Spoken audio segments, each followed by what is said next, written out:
اصل میں جب قومیں گمراہ ہو جاتی ہیں نا تو پھر ان کے پاس یہی کچھ رہ جاتا ہے، اس کے علاوہ کچھ بھی نہیں ہوتا ہے کہ بس جی یہ چیز آگے شیئر کرو، جی آگے شیئر کرو۔ بلکہ کچھ بدبخت تو اتنے ہیں کہ وہ یعنی قسم کی گالی دیتے ہیں کہ اگر آپ شیئر نہیں کریں گے تو یعنی اپنی پتہ نہیں باپ کے نہیں ہوں گے، جو اپنے باپ کا ہے یا اپنی ماں کا ہے یا جس کو اپنی ماں سے پیار ہے وہ اس کو شیئر کرے آگے۔ اندازہ لگاؤ اس قدر یہ بیوقوف لوگ ہیں، دین کی سمجھ نہیں ہے واقعی۔ یہ نبی صلی اللہ علیہ وآلہ وسلم کی پیروی کرنے کی بجائے ان کی بندگی کرتے ہیں، ان کو پوجتے ہیں اور اللہ کے ساتھ ان کو شریک ٹھہراتے ہیں، بلکہ اللہ سے بھی آگے بڑھاتے ہیں۔ کتنے بدبخت ہیں جنہوں نے یہ شعر لکھے یا اس کو آگے گنگنایا، کہتے ہیں اللہ کا پکڑا چھڑائے محمد، محمد صلی اللہ علیہ وسلم کا پکڑا چھڑا کو نہیں سکتا۔ بتائیے کیا انداز ہے مشرکانہ اور کافرانہ۔ نبی علیہ السلام کو اللہ کے ساتھ مقابلہ کرنے کے لیے تمہارا دماغ کام کرتا ہے؟ اور بڑے بڑے اسکالر اندازہ نہیں، چھوٹوں کی بات نہیں ہو رہی ہے، حتیٰ کہ ڈاکٹر اسرار جیسا آدمی کہتا ہے کہ نبی سے جب محبت اللہ سے زیادہ ہو جائے تو اس وقت صحیح ایمان جو ہوتا ہے نا دل کے اندر جاتا ہے۔ اور پھر کوٹ کرتا ہے ریفرنس پوائنٹ علامہ اقبال کو، کہ علامہ اقبال بھی یہی کہہ گئے ہیں کہ قوت قلب و جگر گردد نبی، از خدا محبوب تر گردد نبی، کہ جگر اور قلب کی قوت بن جاتا ہے نبی جب وہ اللہ سے زیادہ پیارا ہو جائے۔ تو خادم حسین رضوی بھی اسی انداز سے کہ ہم تو بس بھائی حضور کے طفیل آرے کو اور حضور کے طفیل مانتے ہیں اور پھر اللہ کے ساتھ اس طرح ان کو شریک ٹھہراتے ہیں۔ تو یہ معاملہ ہے ان بدبختوں کا۔ اور اللہ فرمائے والذین آمنوا اشد الحب للہ، جو مومن ہوتے ہیں نا وہ اللہ سے بڑی شدید محبت کرتے ہیں۔ اور نبی علیہ السلام کے ساتھ بھی محبت جو ہے وہ اللہ کی وجہ سے ہے، اللہ کی وجہ سے کہ ہمارے اللہ کے وہ رسول ہیں، اللہ نے ان کو چھانٹا اور انہوں نے اللہ کی بندگی کی۔ اس راستے میں انہوں نے مارے کھائیں، دیس نکالا دیا گیا اور جنگیں لڑی، انہوں نے پوری زندگی نبی صلی اللہ علیہ وآلہ وسلم کی جنگوں میں گزری اللہ کے دین کو بلند کرنے کے لیے۔ اور اللہ کے علاوہ جن کو بھی پوجا پکارا جا رہا ہے، چاہے ابراہیم علیہ السلام کو پوجا پکارا جا رہا تھا، اسماعیل علیہ السلام کو، لات منات حبل کو پوجا پکارا جا رہا تھا، اور مشرکین اپنے مشرکانہ دین کی توجیہ یہ بیان کرتے تھے کہ ہم جو یہ کچھ کر رہے ہیں نا یہ اللہ کی مشیت سے کر رہے ہیں، اللہ کا یہی حکم ہے اور اس سے اللہ تعالیٰ بہت خوش ہوتا ہے۔ اگر اللہ تعالیٰ اس سے ناراض ہوتا تو ہم کیوں یہ کر رہے ہیں، ہمارے اباء و اجداد کیوں کرتے رہے ہیں اس طرح، جب وہ بھی اسی طریقے سے کرتے رہے تو یہی اللہ کی مشیت ہے۔ تو اللہ تعالیٰ نے اس کا جواب دیا کہ ہر دور کے کافر نے یہی بات کہی ہے، اللہ کی مشیت کی آڑ میں جو ہے وہ اللہ کے بندوں کو پوچھا ہے، پکارا ہے، ان کی نظر و نیازیں کی ہیں، ان کے رکوع اور سجدے ثابت کیے ہیں۔ یہی دعوت القرآن والے نے کیا ہے، محمد حنیف نے اللہ کی مشیت کو کی آڑ میں۔ بالکل محمد حنیف کا اللہ کی مشیت کے معاملے میں وہی کنسیپٹ ہے جو مشرکین مکہ کا تھا کہ اللہ تعالیٰ یہ چاہتا ہے، اللہ نے یہ چاہا ہے، اور یہ بھول گئے ہیں کہ اللہ شرک کا دشمن ہے۔ اللہ نے اس پوری کائنات کو صرف اور صرف اپنی بندگی کے لیے بنایا ہے، وما خلقت الجن والانس الا لیعبدون، کہ حسر کا یہ صیغہ ہے کہ صرف اور صرف اپنی غلامی کے لیے، اپنی بندگی کے لیے، کہ صرف میرے بندے ہوں گے، میرے علاوہ کسی اور کے بندے نہیں ہوں گے۔ اور اللہ کو کوئی مجبوری نہیں تھی، یہ تو اللہ کا احسان ہوا ہے کہ اس نے کائنات کو بنایا، یہ تو اللہ کا احسان ہوا ہمارے کو کہ اس نے ہمیں پیدا کیا ہے، اور یہ اس کا احسان ہے کہ اس نے اپنے علاوہ کسی اور کا بندہ نہیں بنایا ہے۔ اور وہ کیوں اپنے علاوہ کسی اور کا بندہ بنائے گا؟ کیونکہ وہ اللہ اکیلا ہے، سارے اس کے بندے ہیں، سب اس کی مخلوق ہے۔ بہت بڑا ظلم کیا ہے اشرف علی تھانوی نے جو اس نے یہ کہا کہ اللہ کے بندوں کو نبی کا بندہ کہا جا سکتا ہے، اور قرآن سے صحبت کر رہا ہے یہ بے ایمان مشرک۔ اور اسی طریقے سے محمود الحسن نے یہ بات کہی اپنی اس تفسیر کے اندر، 2.5 پارے اس نے یہ تفسیر کی ہے، 2.5 یا 3 پارے، اور پھر اس کی موت واقع ہو گئی ہے اسی شرک کے اوپر۔ پھر اس کے اس مشرکانہ تفسیر کو اس کے شاگرد شبیر احمد عثمانی نے مکمل کیا ہے، جو آج دن تک دیوبندی اس کو چھاپتے آ رہے ہیں، تقی عثمانی، رفیع عثمانی۔ اندازہ لگائیے چیف جسٹس تک اللہ نے بنا دیا اتنا دنیاوی لحاظ سے، لیکن ایمان عقیدے کی ہوا بھی نہیں لگی ہے اس کے اندر۔ انہوں نے لکھا ایاک نعبد و ایاک نستعین کی تشریح کر رہے ہیں. اندازہ لگائیے جو پہلی سورت کے اندر پہلی توحید کی کڑاکے کی آیت آ رہی ہے، اور انسان کی آنکھیں کھولنے کے لیے کہ ہم ہر حالت میں اللہ ہی کو اپنی حاجات کے لیے پکارتے ہیں، مشکل کشائی کے لیے پکارتے ہیں، چونکہ بندگی بھی اسی کی ہے، اطاعت بھی اسی کی ہے. غلام اپنے مالک کو پکارتا ہے، کسی اور کو تھوڑی پکارتا ہے. اور محمود الحسن نے اس کی تفسیر یہ کی کہ دیکھو عبادت اللہ کی ہے اور بندگی بھی اللہ ہی کی ہے، لیکن اس آیت شریفہ سے یہ بھی معلوم ہوا کہ اگر اللہ کے بندوں کو، مقبول بندوں کو خالص واسطہ رحمت الہی سمجھ کر اگر ان کو بھی اللہ کے ساتھ پکارا جائے، استعانت ان سے حاصل کی جائے، تو یہ اللہ ہی کو پکارنا ہے. اندازہ لگائیے، یعنی یہ کہہ رہے ہیں کہ اگر کوئی بندہ غیر مستقل جانتے ہوئے یا رسول مدد کہہ دے اور مستقل نہ جانے اور یا علی مدد کی پکار لگائے، تو یہ اللہ ہی کو پکارنا ہے. یہ بتائیے کتنا بڑا ظلم کیا ہے اس ظالم نے.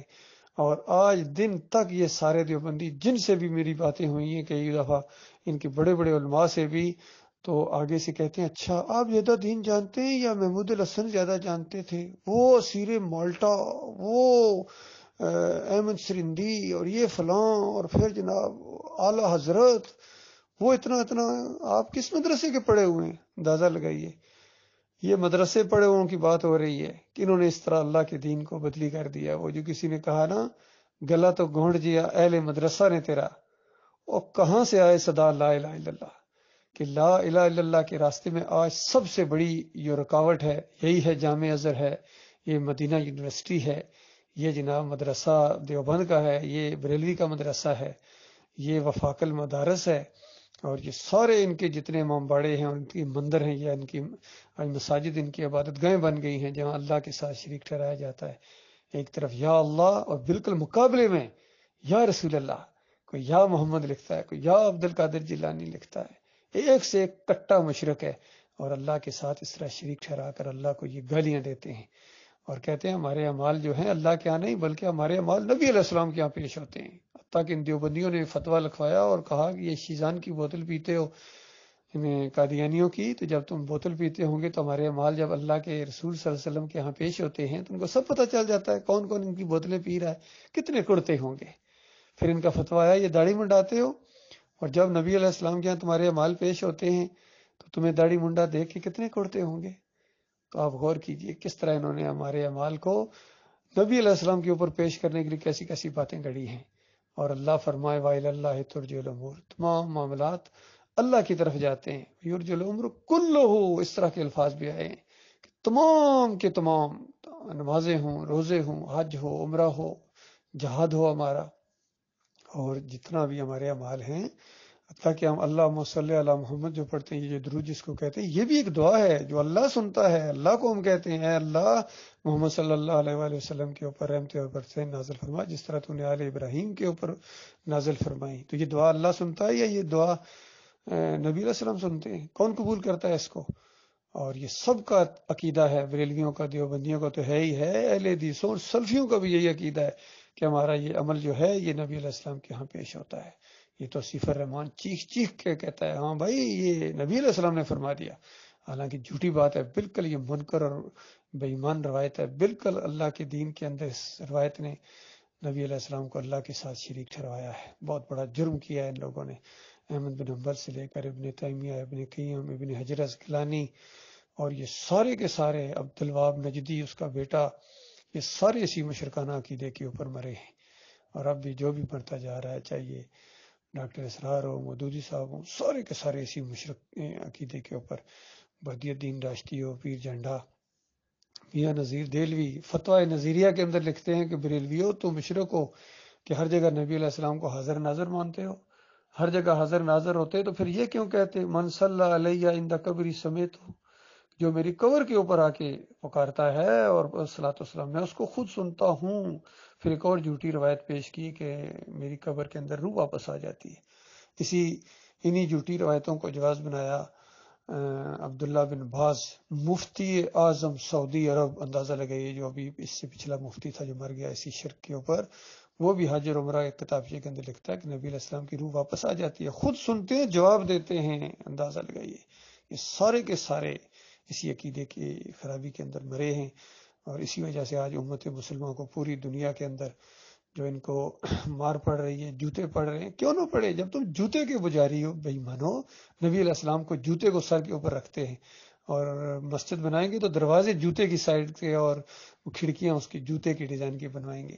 خادم رضوی پوری زندگی جوتا اپنے اوپر پہنتا رہا ہے، اپنی واسکٹ کے اوپر جوتا لگا ہوتا تھا. یہ جوتے کے پجاری.